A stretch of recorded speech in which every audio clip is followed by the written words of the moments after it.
Thank you all for coming today. I'd like to introduce Scott. So Scott is an American businessman who has experience as a New York Stock Exchange traded company CEO and as a board member for profit and nonprofit based institutions. He has served on the most senior leadership teams across multiple industries, including financial services, mass merchandising, brand management, private equity engineering, and staffing.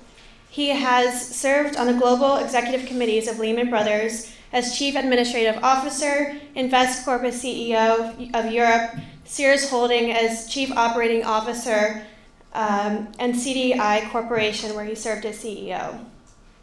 Scott has served on for-profit boards including N&W Global Vending, ICOPAL, GL Education, Land's End, and not-for-profit boards including the U.S. Olympic and Paralympics Foundation, the Institute of International Education, which administers the Fulbright Scholarship Program, and the Spelman College. Scott is member of the Economic Club of New York and the Council on Foreign Relations. Scott was named a Young Global Leader by the World Economic Forum and has participated in many panels at the World Economic Forum in Davos, Switzerland, including as a rapporteur for the opening plenary session, as well as the inaugural New Champions meeting in Dalian, China, and was a member of WEF's Global Agenda Council. Scott lives in Aspen with his 3 children and his wife, and he's also a Knight of Malta, which he'll maybe talk about later. But with that, I would like everyone to give Scott a warm welcome. Thank you. Let me preface it by saying that Lehman did not deserve to get bailed out. Goldman Sachs didn't deserve to get bailed out. Morgan Stanley didn't deserve to get bailed out. None of those institutions did. Main Street, though, did. And I'll talk a little bit about that. That doesn't mean that anyone on the management team deserved to have a job or any economic fruits of their labor having been at that institution. But it means that where we are is we're at a place today that's worse than we were going into the crisis as it relates to our ability to have a safety net. And when I think about the experience of the 10-year crisis, that's not something you plan for. You don't plan to go to GSB, then go to Goldman Sachs and work for 17 years, giving up virtually everything in life, and it's so easy to get sucked in, and then be wiped out and be 18 months from personal bankruptcy. But that's what it was. So I'll talk a little bit about the crisis, but a common denominator is having safety nets in life, not having all of your eggs in one basket. And that's not the function of spirituality, but it's certainly one of the byproducts. That if you have faith, if you're grounded in your spirituality, if you have a community that can support you in that, to make it so that you're not alone, it's a really powerful thing. And I, for one, didn't have enough of that in my life as I went through a career on Wall Street. And one of the things that I did immediately post Lehman Brothers in my conversations with Thomas was to figure out how I could go about building that. And in the reference earlier made about on my bio, I did join the Sovereign Military Order of St. John of Jerusalem of Rhodes and Malta, known as the Knights of Malta. And it's been incredibly fulfilling. And it's been incredibly fulfilling because the center of that universe is the sick and the poor. And it's about creating a slice of fulfillment in your life that is so much more important than anything else you might have done. But the other thing is, you and me in this instance, I've surrounded by myself with scholars in faith that are incredibly knowledgeable and helpful in my own personal journey. So I'll start with Lehman Brothers, and I'll give you some vignettes and enough to make it so that you've got a basis for questions, whatever you want. Everything's fair game. And I'll try and open it up as quickly as I can. Some of the go-to questions over the last 10 years have been, when did you know? And I can tell you that the number of people that have used the crisis as a basis to improve their personal brand is just extraordinary. And I find it comical that so many people stand up there and say, oh, I can point to this, I can point to that. I knew it was coming. And I can do the same thing with you right now. January of 2008, you can see that I was quoted alongside Jamie Dimon and Jean-Claude Trichet, and I said, because people were talking about are we in a recession or not. It doesn't matter if we're in a recession or not. We're in a credit recession and we have to deal with it. That was my quote. So I can say, I knew. However, fast forward to the weekend, the Sunday that Lehman Brothers filed for bankruptcy, I had 4 press releases on my desk. One said that we'd just been acquired by Bank of America. One said we had just been acquired by Barclays Capital. One said that we had restructured our balance sheet and we had federal support. And one said we filed for bankruptcy. I had no idea Sunday which one was going to go out. So for all those people who say, I knew it was coming, unless they made a fortune like John Paulson did, the number of people who knew it was coming was few and far between. And at the time, as any other person who was an executive on Wall Street could say, we were all talking with the people who were supposed to be the smartest people in finance. Nobody knew. Part of the reason nobody knew is because we at Lehman Brothers, like our counterparts, and we know this because we hire from each other's firm with such regularity, we had all modeled this stuff. Modeling is not a new concept, and we had very sophisticated risk management tools. And I'll tell you that we had simulated every crisis going back 50 years. But that didn't suffice, because it was worse than that. We didn't model something that was worse than every crisis in the past 50 years, but we were totally fine. So all of the things that you heard about executives saying, we don't need capital, it wasn't that they were just talking their own book and they were trying to prop up confidence just because they had some baseless position that was in their self-interest. Rather, there were all kinds of sophisticated models that said everything is fine because you've got the power of diversification working on the asset side of your balance sheet. But the first time that we thought it's coming our way was in March of 2008. And that was when Bear Stearns went down. And I remember I had my first weekend off with my fiance, and we were in Turks and Caicos, and I didn't get off the phone the entire time. And it was about assessing where they were and what implication that had on the rest of us. And by Sunday, I called our chairman and CEO, Dick Fuld, and said, Dick, I hate to state the obvious, but we're it. And he said, what do you mean? I said, go back 30 years. In every difficult market environment, the little guy gets taken out. Whether it's acquired, whatever the case may be, the little guy gets taken out. And you go through all the names, DLJ, Kidder Peabody, Payne Weber, they all got taken out because they were the smallest in the industry at a point in time. We were now the smallest. So he said, what do you want to do? To which I said, well, we got to look at a halo investor, a strategic investor. We got to look at merging the company, selling the company, the whole thing.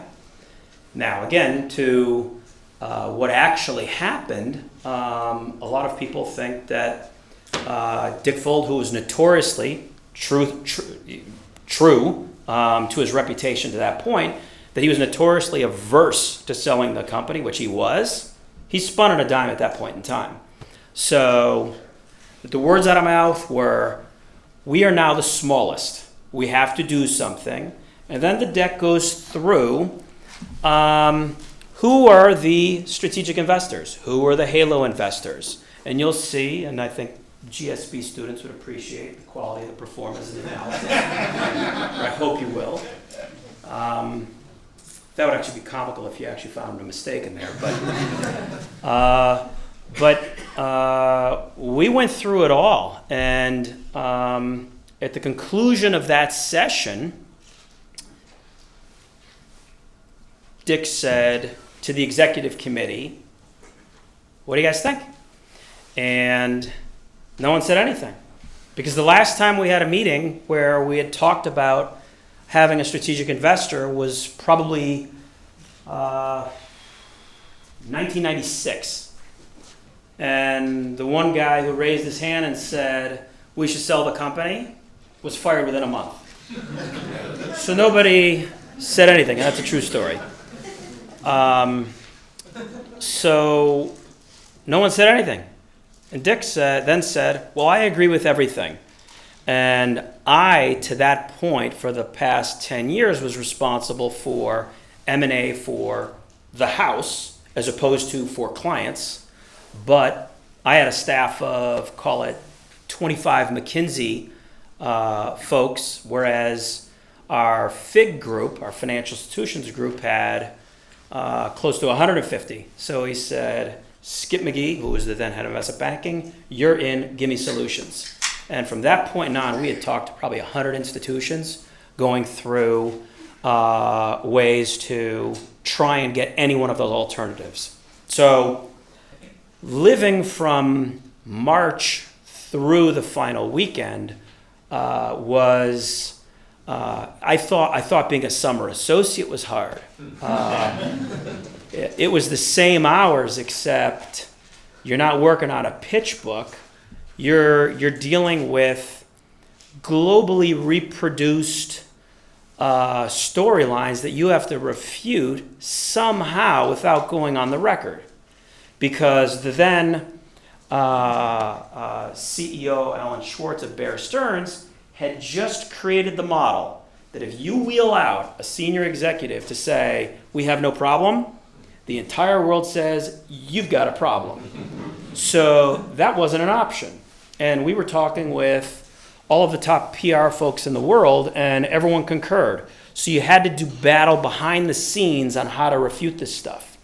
And I've talked to a couple people recently. This felt to me like the birth of fake news on a widespread scale. March 27th, immediately following Bear Stearns, I'm just going to pick one day, because what we did is we documented this stuff, and we went to the SEC and said, hey, look, you can't allow naked short selling, which you're not allowed to do, and then have all of this short and distort activity.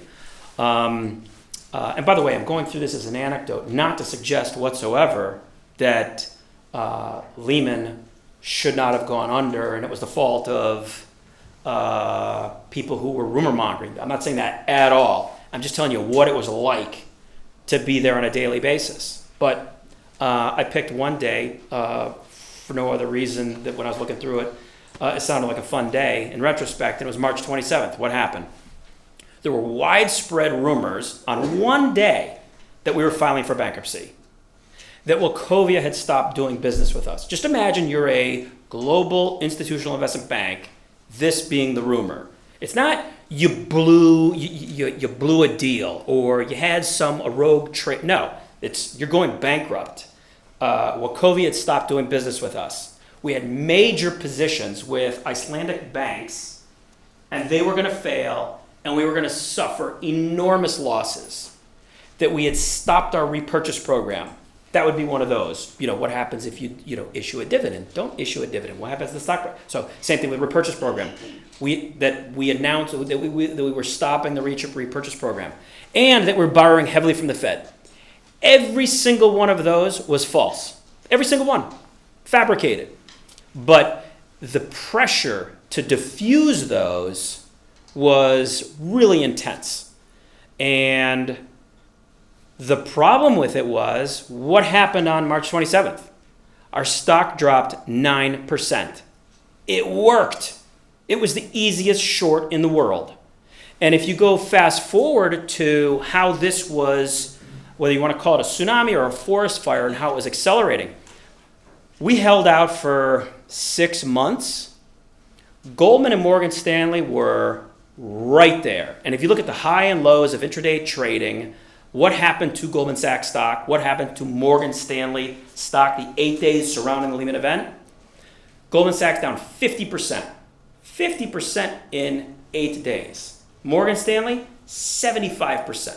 So from my perspective, unambiguously, I agree with Timothy Geithner, the then president of the New York Fed, when he said, there is no major bank that would have withstood the crisis and that would have survived. Hank Paulson echoed that by saying, his words, not mine, Morgan Stanley was going down within days. There was no doubt in my mind. When they went to Congress and said, we're not going to have an economy, I don't know about that. I haven't studied what would have happened, but certainly Great Depression-esque kind of ramifications. So what was it like to work there? Was anyone doing anything nefarious or illegal? I never saw it. Was everyone working enormous amounts of hours every day trying to deal with all kinds of issues? Absolutely. And it was selling anything and everything. It was firing people. It was cutting non-personnel costs. I think I was personally responsible for firing, 10,000 people, taking out $250 million of costs. So it was a wretched time to be at a global institutional investment bank. Within that, was there anything specific to Lehman Brothers that made it so that this was an idiosyncratic issue that related to Lehman Brothers, whereas everyone else had different institutions? The flavor was different at every one of these institutions, but on those core attributes, virtually the same. We copied each other all the time. I met with my counterparts all the time, and we would monitor what each other did, and then we would copy those that we thought were productive to our competitiveness. So, risk. Most people, and I certainly would have the impression that Lehman took on an inordinate amount of risk relative to the peer group in that period of time. Well, fact is that we were relatively uncompetitive in covering private equity, namely because we had not adopted the tools that increased risk. So when Chuck Prince, who I know some people here in the audience are close to, said something to the effect of, as long as the music's playing, you have to continue to dance, what he was referring to was the enormous amount of dry powder that was uninvested capital that private equity had. And when private equity says, we're going to buy a company and we want you to finance it, what can you offer? And there are lots of tools that one can offer. You can reduce the number of covenants that you have. You can put on more bank debt. You can leverage it up to a greater degree. You can forfeit your fees. These were all things that were happening. We hadn't adopted those. Others had. It wasn't that we didn't have risk, but I'm just saying that was one that was a celebrated category of risk. Subprime, obviously everyone knows about that one. We weren't a subprime house. Now we had mortgages, but we weren't a subprime house. We were a commercial real estate house. Everyone had different flavors. So on risk-weighted assets, we were middle of the pack. Goldman was the proprietary house. That was the risk shop. And if you look at the 5 years before 2008, leading up to 2007, you can look at this in public documents. You're not going to find it in the press because it doesn't help the storyline for Main Street. Oh, guess what? Everyone was in a disastrous position and you all could have lost your houses, not just a whole bunch of you. That doesn't feel very good. So, but our VAR, value at risk, and it's a measure that says to what degree do you, it's one measure. Goldman Sachs over the 5 years prior to that was more than double Lehman Brothers. Just under double in 2008. Another one that you can look at that's disclosed frequently is number of lost trading days. And in the 5 years leading up to 2008, Goldman Sachs had 5 times as many as Lehman Brothers. Lehman Brothers was a client flow model. Then you could say, well, if Goldman Sachs is riskier, then how come Lehman was the one that went under? Investment banking is a model of trust. And what all of us I told you about the simulations, how we had simulated that, but in an extreme case, you're going to be vulnerable if your level 3 assets, and on the asset side of your balance sheet, you have 3 categories. Level 1, which is marketable securities. You can get in and out, and you mark those, many times during the course of a day.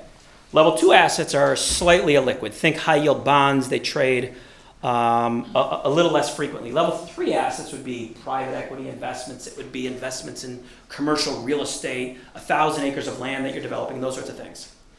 All of us had level 3 assets that exceeded our equity base. That put us at risk if you really squeezed and got all of the people who were the short-term funders to say, I'm not going to touch this. And that's what happened. We had a funding crisis. We didn't have a solvency crisis. We had a funding crisis. And what happened during the course of those days was trying to deal with this. So that was a liquidity thing. And all of us had it. And that's why it started sweeping through, because by the time you got to the last weekend, everyone it wasn't a mild flight to quality. It was a complete and total flight to quality. It was a panic.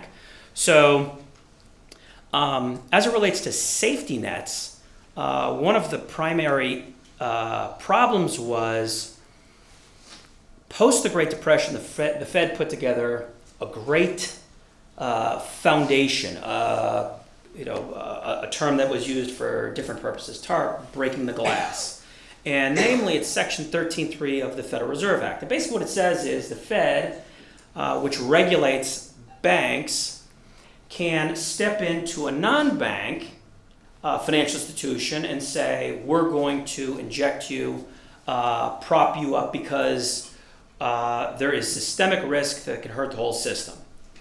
Now, I think we were blessed with extraordinarily talented people as custodians. Think Ben Bernanke. He was a student of the Great Depression, one of the top academics in the field. Tim Geithner is someone who had a whole series of experience understanding crises, how to deal with them, and whether bailing out is a good thing or bad thing. But at that point in time, we had pressure, and that pressure was political. So I've got young kids, and they're dealing with pressure, peer pressure in kindergarten and in second grade. And that pressure doesn't stop. So if you're a business school student, you're going to have pressure to do stuff that's outside the bounds of what you think is right and wrong, and you're going to have to make a call. I don't know how many people watch Billions. So season 3, episode 2, there was just a scene where the Southern District of New York attorney says he meets with the Attorney General, who tells him there was a convict. You saw the thing? Yeah. So it was a terrible pressure moment. So he's the Attorney General for the Southern District, and I'm the Attorney General. So there's this prisoner who killed a guard. And as it turns out, the guard had done awful things to this person who was incarcerated. But for political reason, the Attorney General said, you're going to prosecute it. And he knows that this person was innocent, and whether it was a self-defense, but the atrocities that this one particular out-of-control guard were really horrifying. And he said, you're either going to do it, or the absolute clear implication is, forget about being governor of New York and forget about your seat, you're fired. So what does he do? You're going to have lots of those kinds of things. There was a different type of pressure at this moment in time on Timothy Geithner, who was the president of the New York Fed, on Ben Bernanke, and on Hank Paulson, who was the then Secretary of the Treasury. Recall the late John McCain and President Obama, they were on the campaign trail. They were saying enough of bailouts for Wall Street. We got to bail out Main Street. That's nice to say, and that helps get votes, because who more justified to vilify than Wall Street? And justifiably so in this case. However, that doesn't help Main Street. And the problem is that there was a political decision that was made that crushed Main Street. And that decision was, we have to let one go. Because if we don't let one go, then we're not going to be able to prove that we should save the rest. If you didn't touch it, I think lots of people would not dispute that they were all going to go. And that was the conundrum they were in. They had the formula. It was established right after the Great Depression. And they should have used it. And it would have cost billions. Now, as we've seen, all of that got paid back. But it would have, at the time, it would have been billions. Instead, it cost Main Street trillions. So it was a disastrous mistake. But I don't second guess them. And the reason I don't second guess them is I can't imagine what it would be like to be the person who has to be the only one saying, I think we should support him, when the entire country's saying, like, again, you're out of your mind. So the political pressure was extraordinary. Now, just because the political pressure was extraordinary and it was totally understandable, in my view, doesn't mean that we should set ourselves up to do the same thing again. And what I've actually appreciated is over the past, particularly this year, the discourse has changed a little. And if you listen to the words out of people's mouths, it's no longer, we were legally precluded to save Lehman Brothers. It's more of a judgment call at this point. And there are people who are talking around it very specifically. But it's very comfortable to say that there was one bad player, and you point to one bad player, he's the bad guy, you throw him in jail, and we're done, we can all sleep at night. But that just wasn't the case, and it's not where we are today. With the digital transformation that's ripping through corporate America, and when you look at fintech and the number of companies, there will be another crisis. It's going to be a different form, but in terms of having a safety net, we need a safety net that protects Main Street. So I think there are a couple things that are important. One, I think we should convene a Basel IV. For those of you who don't know, that's the Basel Supervisory Committee in banking. And it's a aggregation, globally represented group of people, and they establish standards, not regulation, that say banks should have the following limits on those things that connect most tightly to susceptibility to a crisis, particularly for those who carry systemic risk. Risk weighting of assets, leverage, and liquidity. Those three things. We've now been operating under Basel III for a number of years, even though it only formally had to have been adopted by everyone more recently, but everyone's been operating under that baseline. Okay, did we dial in the right levels on each? It's impossible that we dialed in exactly right. So either we're too tight or we're too loose, but we could not have dialed it in just right. So I think that's one thing that we have to do. But irrespective of where they land the plane on that, if they do that, we still have the possibility that risk can happen, because you're going to dial it in because capital markets equals jobs, it equals innovation and creativity and standard of living. And when you look at East versus West, I think it's pretty clear, but I don't particularly want to debate that. So, but wherever you dial it in, you're still going to have risk. So is it fair that Main Street, if there's a collapse, pays for the risk carried by Wall Street? I don't think so. So I think we need a second layer. So, for example, can the two of us start an airline tomorrow and just start ripping around Chicagoland for joyrides? Well, no. The DOT is going to say, whoa. You guys can't just be flying around. You have to go through all kinds of things. And all those things cost money. If we want to start mass producing some kind of cupcake that, I don't know, we think is really going to be great, well, the FDA is going to say, time out. I want to make sure that, just like, say, drugs that you're going to give, I want to make sure it's safe. financial institutions are super complicated. And Lehman Brothers, we had $1 trillion of notional value of derivatives. And the financial institutions today, I'm sure they have a lot more, but they're really, really complicated. So when you look at the talent pool in DC and you say, you know, how qualified and capable are they of monitoring the top people from all of these business schools who are now in this how can I make the most money environment, they're in a really tough spot.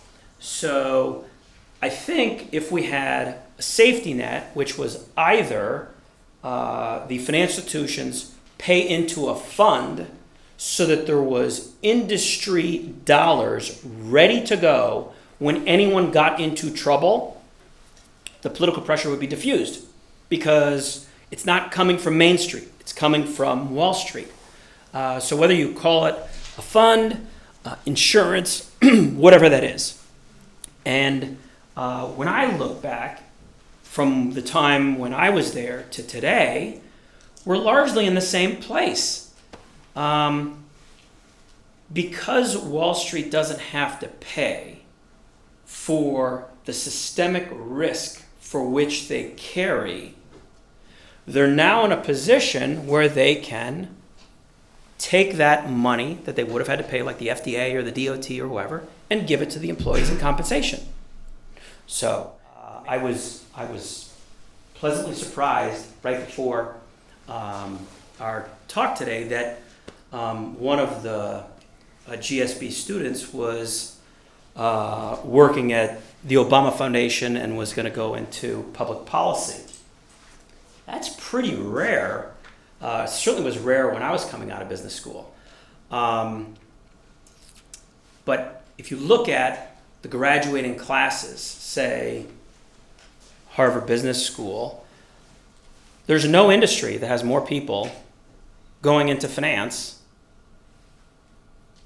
than that industry. There's none. In fact, they have as much as 7 times the GDP of other groups. In other words, take the GDP of finance, call it $1 trillion, and then you take $7 trillion of industry, they have the same number of graduates going. So effectively, we, through the regulatory structure right now, we're subsidizing talent going into finance. Not sure that's the right thing for the country to be doing. But it's an industry that I think justifiably has lots of demands and provides a invaluable service to society. But I think we're in a place that's inconsistent with where we should be, particularly having lived through the crisis. I'm not sure what the appetite to build that safety net is, but we have to depoliticize it. And even when you look at, say, Dodd-Frank and the Federal Reserve Act, we've built in measures to make it so that it's now harder for the Fed to do what it needs to do. And we need to empower them because that's the best and the brightest that we have in terms of how to handling and diffusing negative impacts of systemic risk. So I can give you one little one on specifically what that means. The Fed used to be able to execute on Section 13.3 of the Federal Reserve Act to provide money to a financial institution in trouble if it thought it met those 2 thresholds. They were exigent times and that they thought they were going to get paid back. But now they can't do it on their own. They now have to get the approval of the Secretary of Treasury. So today would be Steve Mnuchin. I know him. He's a good guy. I went on a boating trip with him, and he's a really nice guy. But guess what? If the current president says, Stephen, you're not going to do it, he's in one of those really weird, awful moments. And as a country where Main Street is in a position where they could lose billions or trillions, we don't want that dynamic. So we need to depoliticize it. So that's one thing that I hope happens. I presume, I'll do one more vignette and then I'm going to move on from Lehman Brothers. I presume that someone might say, well, Lehman didn't qualify for a bailout because it was insolvent that weekend. Fortunately, there's a lot more information now that suggests that's not the case, but we don't even have to debate that. And the reason we don't is because back in June, I was on the call with Dick Fold, our CEO, Ian Lowett, our CFO, Tom Russo, our Chief Legal Officer, Raj Cohen, who's the chairman of Sullivan and Cromwell, and we were on a call with Timothy Geithner. And we said in June, we want to be converted into a bank holding company. And the reason we want it to be converted into a bank holding company is because no one is going to mess with the Fed. And we're in a game of, in a business of trust. And so long as you're now regulated by the Fed, then the investors are going to say, I'm not going to short knowing that the Fed is backstopping this name. So, because mind you, this didn't happen to the commercial banks like it happened to the investment banks. The investment banks were not regulated by the Fed. They said no. Now, fast forward, Lehman goes bankrupt. Within days, they converted Morgan Stanley and Goldman Sachs into a bank holding company, and the problem went away because you're not going to fight the Fed. So we need to make sure that we get rid of those political elements because right now the safety net isn't as good as it was before. The standards are better, but it's not as if it's riskless. And if something happens, it's going to be a political nightmare for somebody to step in because they're going to have that awful dilemma facing them. But shortly after the crisis, I can tell you it was a pretty dark moment when Dick Fold put down the phone with Bob Diamond, who was the then CEO of Barclays Capital, who said, I can't do a deal with you tonight. And Dick is imploring, we can do a deal tonight. He said, I can't do it tonight. Obviously, now we know it was because the UK regulators wouldn't allow him, which was too bad, but that's where it was. Dick put down the phone, he put his head down, and he said, I think I'm going to throw up. And he looked like it. Right then is when, in so many moments, whether you're in business school working on a case study, whether you're in your summer associate or full-time job and you're working on a model, whatever it is, I stopped being on autopilot. And that was the first time that I started to think, what now? I knew I was out of the job. That was an obvious one. I did the mental math. I knew that I was going to be personally bankrupt in 18 months. I was the youngest guy in the executive committee, and I had one of those. I was at a point in time in my career where we had 5-year vesting and sales restrictions on the stock we got. So while I felt very comfortable going into this, and I was one of those guys being paid more than $10 million a year, and it felt really good, what was 90% of it was stock. That's a zero. So after tax, I wasn't in the top 5,000. So I had just, in essence, given up virtually everything in life because I had no diversification on my personal pie. There was no spirituality, there was no extracurricular, there was no athletics, there was de minimis time for family. I remember sometimes on occasion I'd go to dinner with or lunch with my dad, I'd skate out of work, and he had to have ordered my entree for me to come in, woof it down, and leave. That was my life. I had nothing outside of Lehman, and all of a sudden, I just got zeroed out. When you think of, and there are a whole bunch of quant analogies that some of you might like, but it's decision trees, it's contingency planning, it's all that kind of stuff. You never think it's going to be tails, tails, tails, tails, tails. It can. And I, in my personal life, was the sucker who walked into the Vegas casino, and you see the roulette tables, and it has 10 reds in a row. And I got an A in probability and statistics. Now, I know it's easier at Northwestern than here, but I still got an A. If there are 10 reds in a row, I don't care that it's 50-50. It's not. It's got to be better than that. So, same thing here. So, it was about that time. It was shortly after that I talked to one of the most researched, studied academics of Catholicism that I've ever met, in Thomas, and we went through a whole universe of stuff. And he was the one who embarked me on a path to thinking about some of these orders, and one of them was the Knights of Malta, and I built that into my life, and now I'm surrounded by people who are 100 times more studied in faith than I am. So whenever I have one of my 50 doubting Thomas kinds of questions, I get a wicked cool answer that's grounded in a ton of fact and history. So there are lots of different ways that you can build safety nets in life, whether it's professionally, in the networks you build. For those of you who go into a company, I would suggest do not make the mistake that I met. I was the most connected guy within Lehman, but I had nothing outside of Lehman. So when Lehman went, I was in deplorable shape relative to being able to leverage those networks.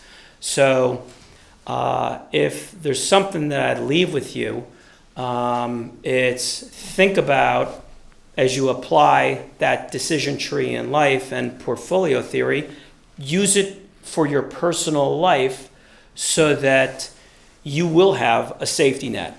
That's about as close as I could get to an analogy to the global crisis and connect those dots. I'm not going to do what Lloyd Blankfein probably regretfully did when he said, we do God's work. Not so sure about that one. So with that, why don't we open up for questions, and feel free to ask anything. I just wanted to give you enough of a peek into what it was like at that time working at Lehman, but everything's fair game.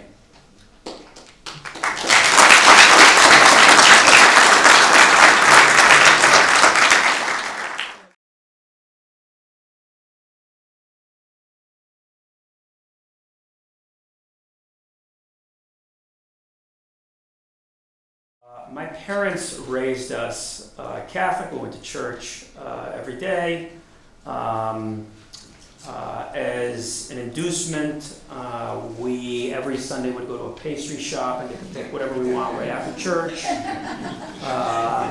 My sons get to do the same thing now. It's really effective. But I was a Easter and Christmas attendee, and at the time, you justify a rationale for ending up in that spot, just like I did the same thing with my family and friends and all that kind of stuff. So I pray every night, and in that moment in time, I didn't have anything to ask for, and I asked for a lot. I didn't know what to do. So that was the first time in prayer I just surrendered myself.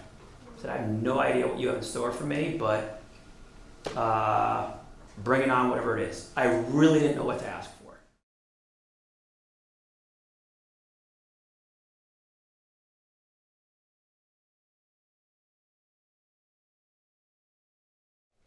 Thank you for that. A few things there's a lot in there. The only thing that I would challenge was the bad decision piece.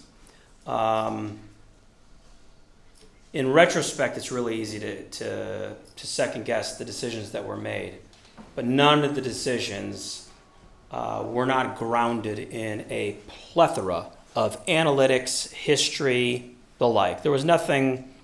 When you were in that moment in time, it's implausible to me that with all the talent at Goldman Sachs, all the talent at Morgan Stanley, all the talent at Lehman Brothers, at Bear Stearns, at Merrill, they were all idiots and they all made a bad decision. Just implausible to me. And when I threw out the vignettes about compensation for a handful of reasons, but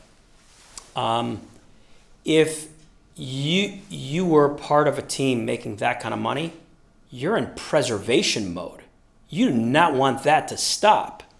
I can't think of many people who've been in those kinds of seats who said, I think I'm just going to leave. Now, that's what the press release says. I want to spend more time with my mother, whatever it is. But that's not reality. So the bad decision piece I'll put over here. I think there are enormous checks and balances. However, the front end of what you said, I completely agree with, which is that's an industry that provides a very important role in society, being the capital markets and the conduit that facilitates efficient transactions and global capital flows. And it makes it so that irrespective of what business someone in this room owns or runs or is an entrepreneur, capital will find that person efficiently and will be able to feed him because he's got a great business, and then he'll be able to invest more behind creativity of derivative products or whatever, and he'll be able to hire people, that kind of stuff. So, however, Wall Street is about making money, and the more money you make, the more capital you can attract, the better the people you can hire who come up with better ways to make a better return on invested capital, which makes it so you then make more money. And so there's this circular relationship. You're absolutely right. They are best positioned to come up with what inputs should be part of the regulatory framework. But it's moving so quickly, technology, that it's hard, even if you have from time to time one that transplants to DC, to keep up with it. And if you're suggesting there should be a much tighter partnership between industry and government, I completely concur. It's inadequate. I think there's a reasonable amount of cooperation as it relates to security and government and industry for financial services, but as it relates for everything that we're talking about, no. Do I think that you and I could, as newly anointed representatives of the United States government, sit down with Jamie Dimon and his peer groups, his peers in the group, and say, hey, you know what? You still carry systemic risk. I think, you'd agree that we should have you contribute into a fund to make it so that we have an industry-provided fund. That conversation would go particularly well, because they're stuck in this industry that has that kind of circular relationship between talent, capital, and ability to make money. So I think it's a really hard nut to crack, and I think, as someone close to me said, that partnership is something that should be created, but the first task would be to say, okay, what's the purpose of the group? So I think you're right. If we could pull that off, that would really help, because everyone else is flying blind and quoting from cherry-picked data that either is off the mark or doesn't include all of those elements. The amount of time that goes into, HR was one of the positions that reported to me, the amount of time that goes into structuring compensation programs is extraordinary. So that someone in DC can keep up with this, they can't. So if you're suggesting that partnership, I think absolutely we should have it. Is that what Basel is supposed to be doing? that's I think that's different, and what I think would be, we have Basel, and Basel is there. Their most important body of work has been Basel III, which set the three pillars of contributors to systemic risk and how to calibrate it and have a standard for the industry. But I think the more pressing issue relates to technology and where technology is going. Because DC is in the position of trying to play catch up with many of the smartest people. And that's a tough spot to be. The initial coin offerings, that was a reasonable example that you saw a handful of initial coin offerings. And the SEC retroactively said, okay, time out, we're going to take a look at this. It's not like there's some joint collaborative effort on new products, for example. Another thing that I think the industry would just completely reject, but you certainly see it with drug companies. You don't get to just launch a drug into the marketplace. It has to go through the FDA. So that's not the way it works on Wall Street. Companies were established. There are many companies are established based on a foundation of an environmental foundation at any given point in time. The technology of the day, the standards of the day. So I've always been sensitive to trying to pivot the firms culturally to whatever that is, acknowledging that it was placed on a legacy foundation. So examples. Diversity inclusion is something that people talk about, and it's like, okay, we all agree that diversity inclusion is a good thing. Well, are you really inclusive? At each firm, starting with Lehman, that I joined, there were not organizations for different segments of the population to congregate and be supported, to give a voice. So I created that at each one of those things. I've tried to at each one of them say, well, that's not good enough. That sort of feels like a check the box. How do you make material change? I'll give you one example, and this is one of the reasons why I was most personally upset that Lehman Brothers failed, and it's because for the 5 prior years, I had gone to the annual meeting of the World Economic Forum in Davos, and I saw that these CEOs of major corporations wielded immense power. And if they wanted to get something done, they could get it done. And what I saw on Wall Street was a whole bunch of, having grown up in Brazil and France, I saw a whole bunch of white guys who grew up in the tri-state area. And I thought, what segment of the population is least represented? African American women. So what I said to myself is, okay, how do I try and make a difference on that dimension? And then the rest will sort of fill in. But that was the hardest one. And I can talk about analogous things that I did at different firms, so I'll just nail one to give you insights. Or just taking people that are working for you and trying to get them to live a balanced life. So where they're not 100%. Yeah. So being able to, so examples of that, those are easy policies, that you can work from home. So at CDI, I reversed, there was a policy that was implemented by the prior CEO that said, you have to be in the office. So I got rid of that and said, you don't have to be in the office. I don't care if you ever come in the office. All I care about is what's the productivity. So stay at home. I could care less.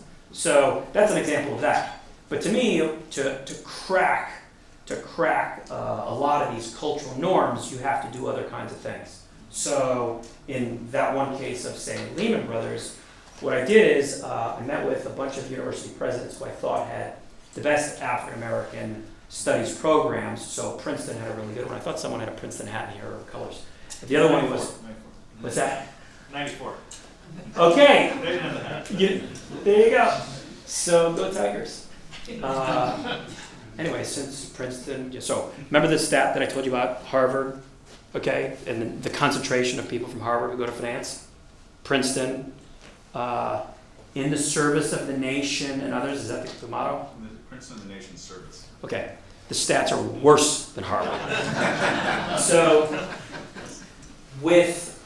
what I did is I became good friends with Dr. Beverly Tatum, who was the then president of Spelman College, which is a historically black college university, all women, and I cut a deal with her to create the Lehman Brothers Center for Finance and Economic Development, which I don't particularly care about. That just gave me juice to have a relationship with Spelman College. What I did is I set up a mentorship room, and I then got all of the VPs of Lehman Brothers in a room like this, and I said, okay, here's what's going to happen. Every one of you is going to have a mentee who's going to be a woman at Spelman College, and we have a video conference room, and you can talk to her every day if you want. You can never talk to her. I don't care. However, I'm taking away 10% of everybody's compensation. You just lost it. Now, if she goes to Goldman Sachs, McKinsey, BCG, you're going to get multiples of that number. If she drops out of school, and there were probably 20% who, for non-academic reasons, dropped out of school, and you can't problem solve on how to get her the money, you're going to lose it all. So that, we did the groundbreaking in late 2007. So when Lehman went under, this is one of the things that really, really upset me. Why did it upset me? Because having met with Ed Forrest at Goldman and my counterparts, all the others, everyone was going to copy it. Didn't happen. Not that Lehman Brothers is some altruistic institution. However, when you're in any of those seats of leadership, if you put a little bit of time thinking about these kinds of things, you can make a big difference. But work-life balance and letting people work from home and having a concrete scorecard with metrics on performance. And if you really believe they have to be in the office, fine. Drag them in for one weekly meeting, something like that. You can build it in so it's not every day, but they don't have to be locked up in the office. And Wall Street is particularly bad as it relates to FaceTime.